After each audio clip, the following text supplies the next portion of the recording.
Hi, Ron. We're joined again by Max Blumenthal, the editor-in-chief at The Gray Zone, to discuss the Epstein Files and the extent to which this could split Trump's MAGA base. So, welcome back. Good to be back. Good to see you. So, these Epstein Files, they seemed like a very important part of Trump's whole campaign of draining the swamp. Yet he moved away from it, and now he seems, well, let's say, very defensive, as he seemingly attempts to bury the whole story. Indeed, he comes off as a man who has something to hide, even though, of course, I don't have any evidence for this. But I was wondering, what do you make of this shift in rhetoric and the behavior around the Epstein files or alleged files? Well, we've seen everything thrown at Trump, including a massive legal assault accusing him of sexually assaulting E. Jean Carroll. There was the Stormy Daniels case where the district attorney or U.S. attorney, no, district attorney in New York accused Trump of his team of fixing the books to cover up his affair with a porn actor, Stormy Daniels. Then there was the whole a Trump-Russia collusion hoax. It was definitely a hoax. It was something I was calling out at the Gray Zone along with Aaron Mate from the beginning. We were sort of isolated voices, not within MAGA or Trump's camp, calling that out, and none of it really stuck. For one, the Russiagate collusion pseudo scandal didn't stick because the Mueller investigation found that there was no collusion. Uh, and now the Trump administration is taking advantage of that to do two things. One, to punish their political enemies, Trump's predecessors from the Clinton and Obama camps, and to distract from the Epstein scandal with this massive drop of Russiagate-related documents. But the point I'm making here is none of these scandals stuck because Trump, unlike every other American politician in my lifetime, commanded this loyal cult-like following within his base that would have followed him if he had switched political parties, or as he said, if he had shot a man in the middle of Fifth Avenue in New York, they would have still followed him. But suddenly Trump's mystique has been broken over the Epstein files, the Epstein client list, and his relationship with Jeffrey Epstein. The QAnon shaman, I don't know if you remember him. He's one of the most notorious figures from the January 6th Capitol riot. He just yesterday went on Twitter X and declared F Trump and F Israel. This is part of the phenomenon that Trump is facing from within his own base. And it comes from a part of Trump's base which loathes the political establishment, doesn't have maybe the most high level of political education, but sees a kind of elite that work together across political parties who don't play by the same rules. And they decided to accuse them of the most severe thing, the most immoral, diabolical thing you could possibly do, which is pedophilia. And they referred to them as the pedophile elite.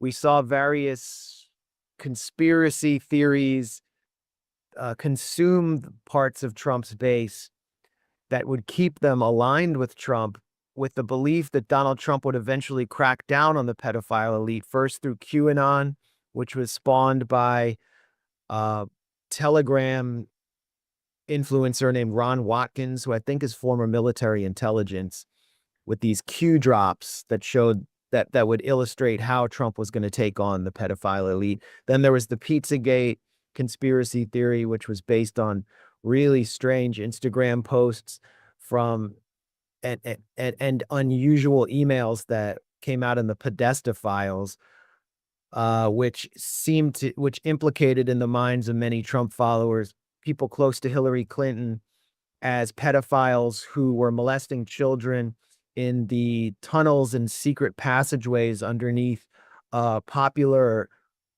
restaurant in Northwest Washington, D.C. called Comet Ping Pong. And those all manifested as kind of anti-establishment conspiracy theories that were all leading up to something big. And, within QAnon circles, what people would say was a storm is coming. And they would, there were QAnon songs by Creedence Clearwater Revival about, who will stop the rain. And it was a reference to sort of a cryptic reference to who will stop the pedophile elite. And eventually they're all going to be washed away in this giant storm. And the storm was going to come when Trump came back into office. When Trump came back into office after surviving miraculously an assassination attempt, very strange assassination attempt in which he apparently survived by a millimeter and seemed to have been blessed by God in the eyes of his followers to carry out some kind of holy mission. They actually saw this billionaire figure who had been fully invested in the social circles of the elite in New York City throughout his political life and had boasted of having sexual relations with young women during Howard Stern interviews, had talked about overseeing, being part of the party planning of these notorious all-white parties that P. Diddy would host in the Hamptons. All white meaning everyone wears white, and then they, they're also known as freak-offs. But Trump boasted about that as early as 2000. So he was up in that world, and this is something that I knew, that people who really knew who Trump was knew, but his base actually saw a different figure that had been marketed to him. And then so it had been marketed to them through these more underground conspiracy theories, but also through more like astroturfed high-level Trump influencers like Dan Bongino, who is the now deputy director of the FBI. And Bongino was constantly promising Trump's base, who is his audience on Rumble, that there would be some giant drop of Epstein files, that the Epstein files had been obtained. Then Pam Bondi comes in, someone who is as much of a swamp creature as anyone, had lobbied for every slimebag corporation and foreign governments. And she promises that she declares in an interview with Sean Hannity on Fox News that she has the Epstein files on her desk, that there are accuser testimonies. I think she might have said hundreds of accuser testimonies. So this created for years, there was just this massive anticipation among Trump's base. And then all of a sudden, Trump just slams the door in their face. Pam Bondi declares she doesn't even want to talk about Epstein in press conferences. And Trump, as you said, seems like he has something to hide. And this occurs at a time when Donald Trump had been betraying his base on many other promises, and at a time when the right, the political right in the U.S., the America First movement, is beginning to wake up on the issue of Israel. And so Jeffrey Epstein and the Epstein Files become kind of a catch-all for every Trump betrayal. And it correctly fuels the sense that Donald Trump is actually part of the deep state, part of the swamp, that he actually had very close relationships with this so-called pedophile elite, which I see I would call them like a decadent hovercraft elite.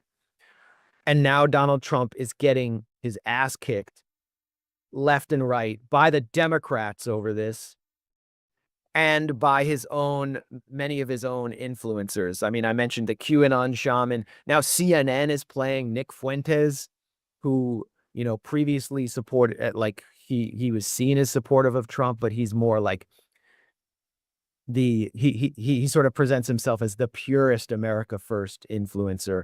And CNN is playing these clips of Nick Fuentes going off on Trump, just tearing Trump to shreds. So for the first time, we're actually seeing Trump's mystique being broken, and he will never be able to recover that mystique. So this is whatever you think of the substance of the Epstein scandal, this is the most significant scandal of the Trump era, because it's the first one to actually scathe him.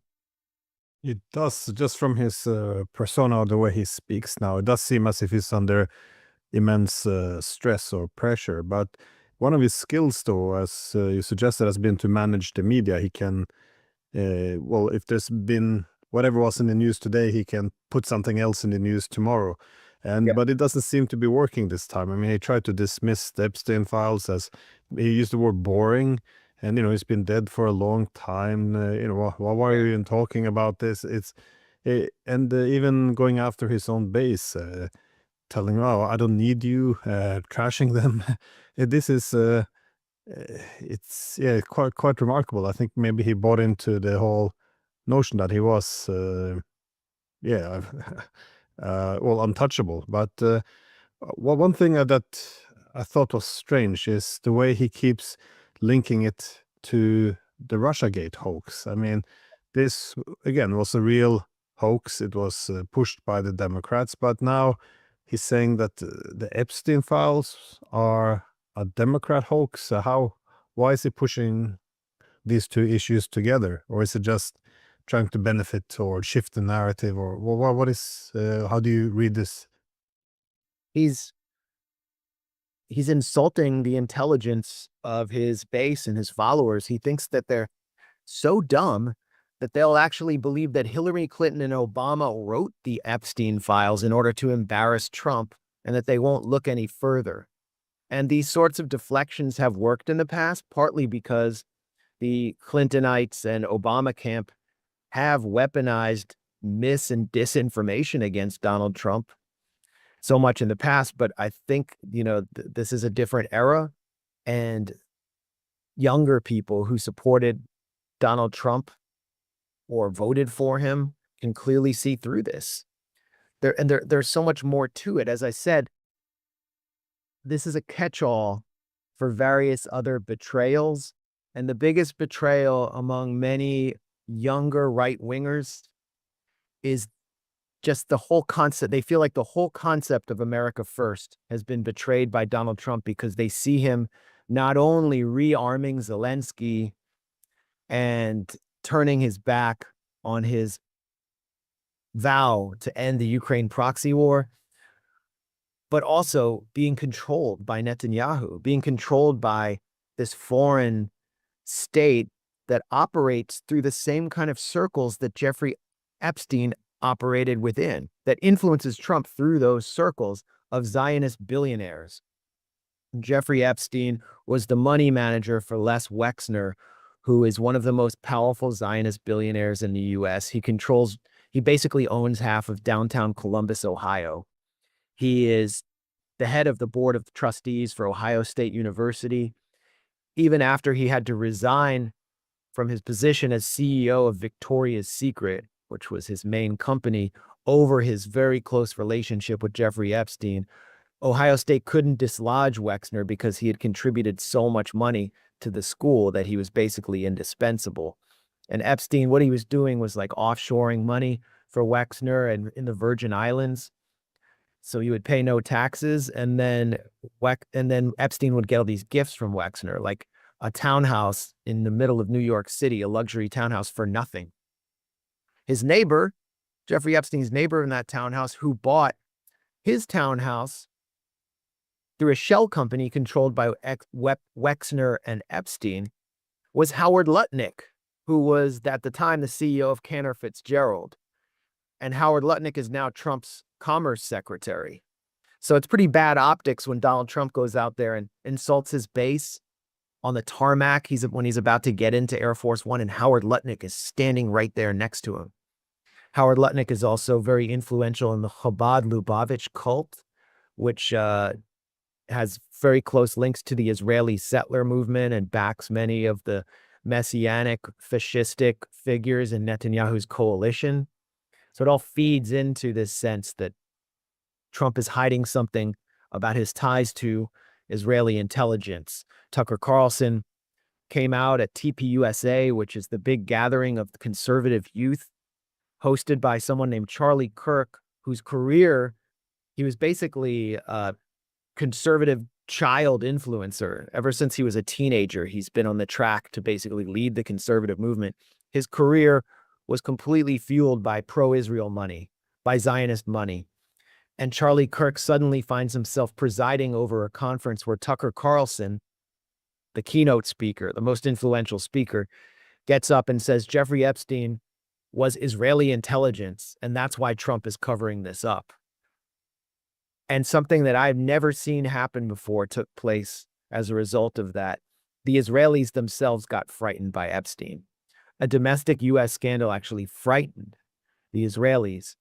And Naftali Bennett, the former Israeli prime minister, was summoned to declare that he, as prime minister, dealt every day with the Mossad, and Jeffrey Epstein did not work for the Mossad, was not a Mossad agent. And then he threatens Tucker Carlson and said, "We won't stand for this."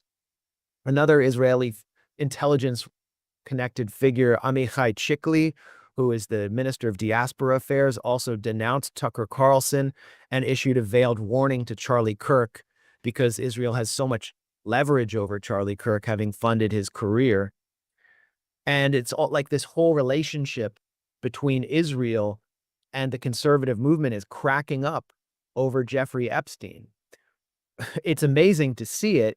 And it suggests that there actually is something there. There definitely is something there. Now, I cannot say that Jeffrey Epstein is a Mossad agent, but he traveled in circles, in Zionist circles. And if he were alive today and had not been jailed and was a free man, he would have been involved with all of these Zionist billionaires in threatening to defund Ivy League universities that allow Palestine solidarity protests. He would have been part of that world.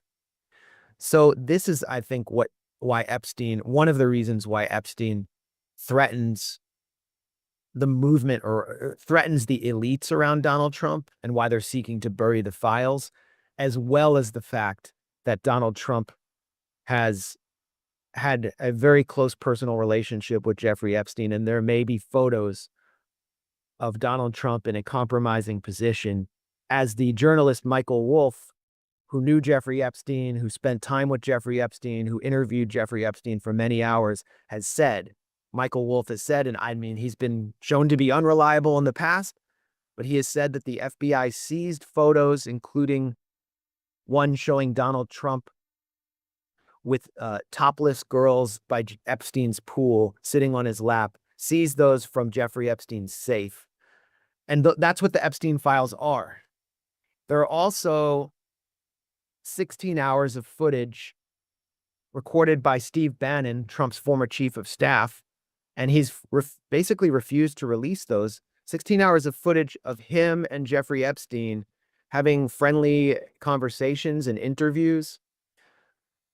And Bannon was very close to Epstein for many years. And I think they both were united on their hatred for Donald Trump. That's what I think Michael Wolff has said.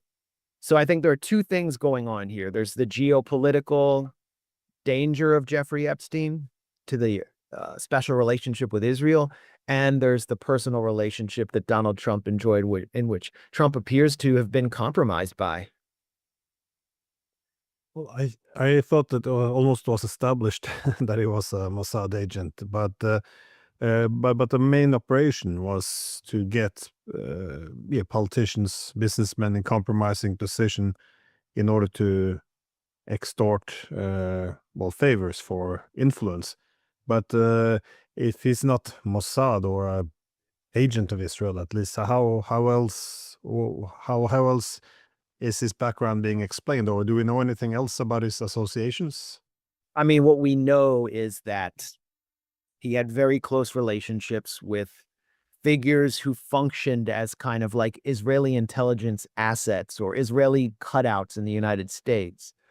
I mean, the way that Israel operates in the US is different than the way, I don't know, Russian intelligence would operate or any other foreign intelligence service. Like, they work through the American Jewish establishment and the American Jewish power elite in a very open way. And the way the Mossad operates is, I know this through a mutual friend who worked on Wall Street, who knew a major American Israeli investment banker, someone who ran their own firm, who was a Mossad cutout. And he would boast that the Mossad would ask him, because he had so much liquid assets, they'd say, we're going to do a black operation in a third country, and we need you to deposit this much money in this shell account now, and we will pay you back later. And we can't tell you what it's for, but you're an Israeli patriot, so do this. And he would just do it. I don't want to say who they are because I don't want to get sued or anything. But what I'm saying is the relationship between Israeli intelligence or the Israeli state is very fluid and unregulated in the US. This other character I mentioned to you who threatened Tucker Carlson, Amichai Chikli, he is the Minister of Diaspora Affairs, and there's a great investigative series by the journalists Jack Paulson and Lee Fong on how he has been circumventing America's Foreign Agent Registration Act, which requires foreign governments to register their lobbyists and their lobbyists to report on their activities and meetings to the Department of Justice. And what Chikli has been doing is instead of, while the Israeli government is like paying influencers in the US, they've set up a series of NGOs, nonprofits in the US, and are working through those and saying, well, this is just American, but the money is foreign. So and it's totally unregulated. So how can we evaluate whether Jeffrey Epstein was actually a Mossad agent who was meeting around a glass table with the Mossad chief getting instructions when the relationships are so fluid? What is clear is Jeffrey Epstein would have meetings with very influential foreign officials and salons at his townhouse. One of them was Ehud Barak, who visited about 36 times. Worked with Jeffrey Epstein, I think, to set up a surveillance company or surveillance startup. Ehud Olmert, former Israeli prime minister, also had several meetings with Epstein. Shimon Peres had some meetings with Epstein. Epstein even reportedly set up a meeting for JP Morgan executives with Benjamin Netanyahu. Jeffrey Epstein helped Peter Thiel from Palantir, who has major investments with Israeli intelligence, make enormous amounts of money through through an investment. He helped guide his investments. So he had connections with all of these intelligence-connected individuals. He applied for multiple passports to travel to the Middle East and Africa. This was reported by CBS News. Jeffrey Epstein went to Israel in 2008 when he was facing his first prosecution for sex trafficking in Florida.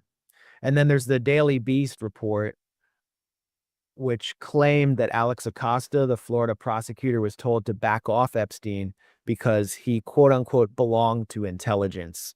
I don't know if that's a dependable report or not. Alex Acosta, by the way, now is in the Trump administration. But what we can say is Epstein was intelligence adjacent, and he may have also been adjacent to other intelligence agencies. A Saudi passport was reportedly found in his townhome after he died or was killed. The last person to meet Jeffrey Epstein, I believe, was William Barr, who is Trump's attorney general. William Barr launched his career in U.S. government as a CIA officer, and he helped write the pardons for the Iran-Contra felons under Reagan and Bush. William Barr's father, Donald Barr, was the headmaster of the Dalton School that first hired Jeffrey Epstein. And Jeffrey Epstein had said to various journalists, including Michael Wolff, that he was afraid of Trump during Trump's first term. Understandably, because he had compromised Trump, and then Epstein was placed in a compromising position in the end, in a prison cell. Steve Bannon, who knew him very well, said he believed Jeffrey Epstein was murdered. All of this happens under Trump, with all these figures who have these strange associations with Epstein. So it's no wonder that this scandal only grows, and Trump cannot dismiss it as some giant nothing burger from a long time ago. Well, when I first saw Trump behaving in this manner, I thought either he has to be on this list or he wants to use the list somehow.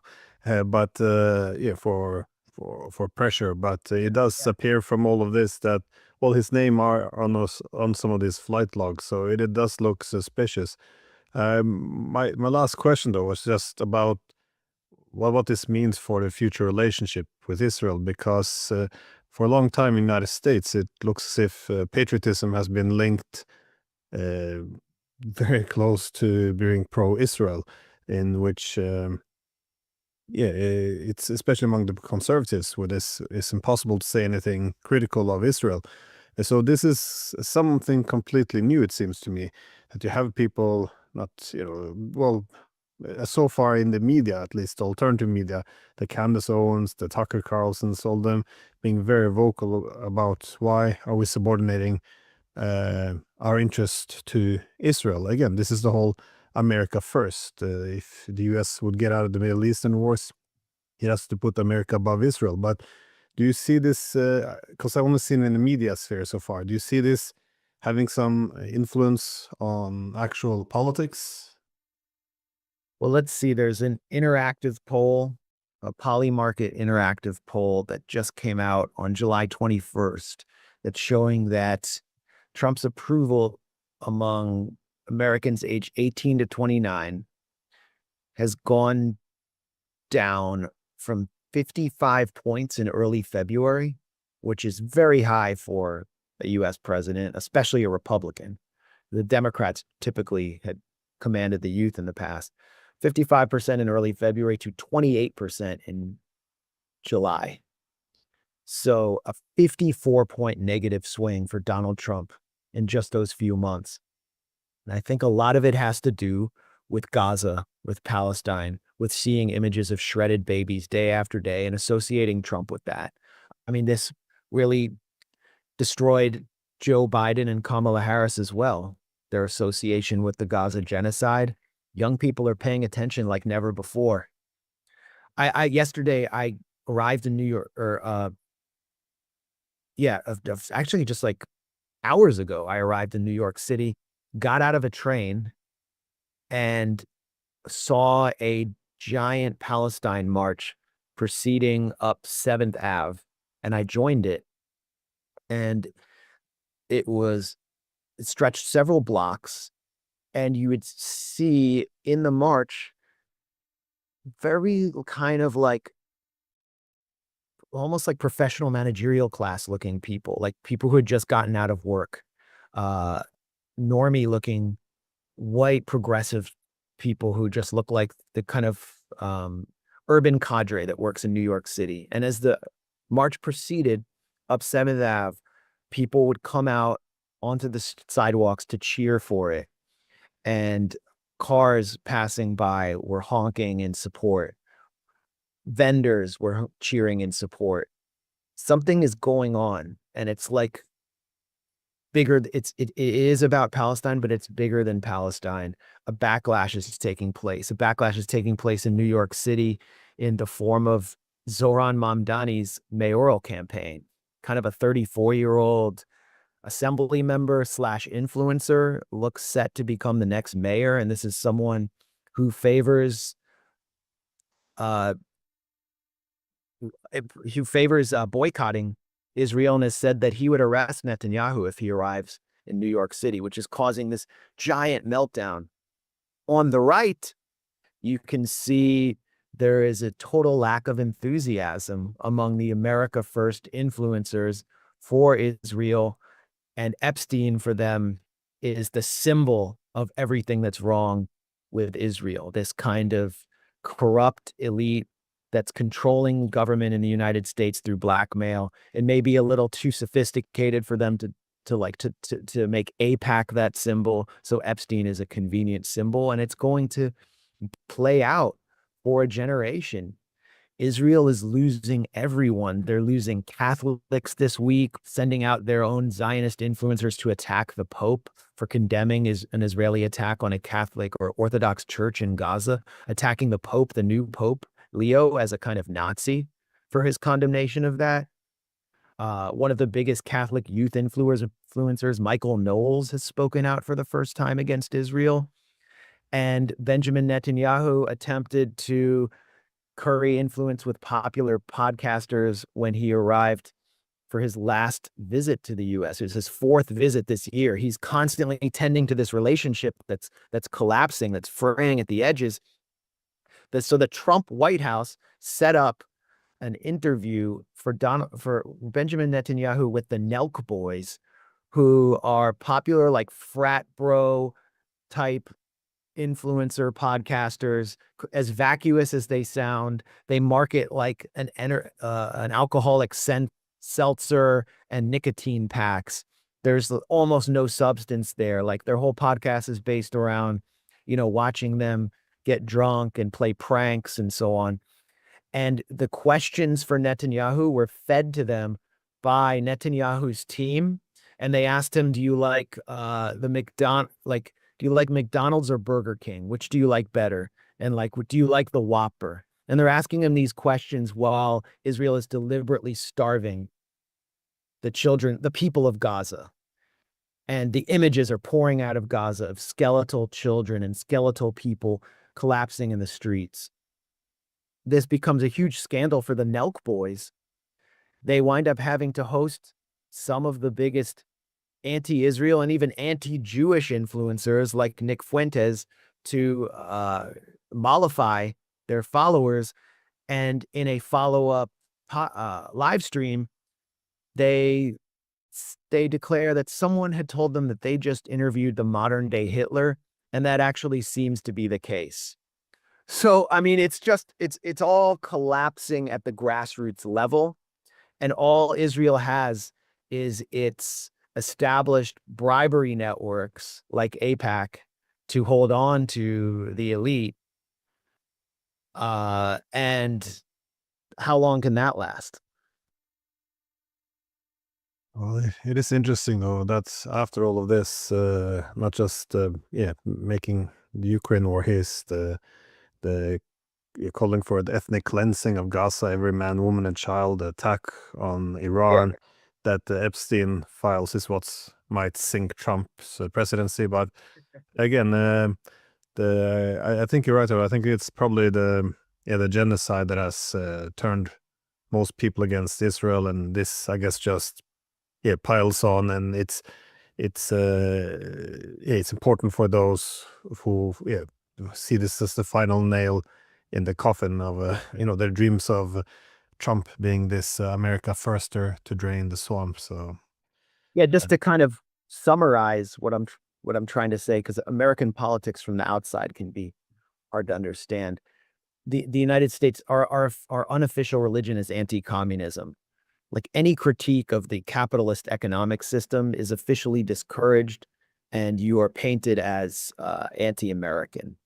So young Americans, they've grown up without having a means or a language for critiquing the system that has failed them.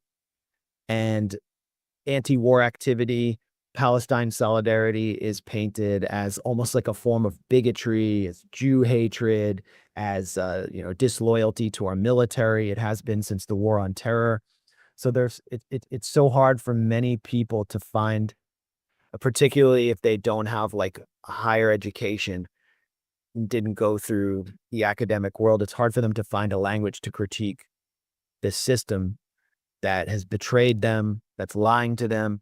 And so Epstein has kind of helped them find their language, but it's a catch-all for all these other betrayals and for the general hatred of the hovercraft 0.1% elite that was the target of so many other anti-establishment protests going back to Occupy Wall Street. yeah, that's an excellent way of framing it. So Max, thank you so much for your time. This is truly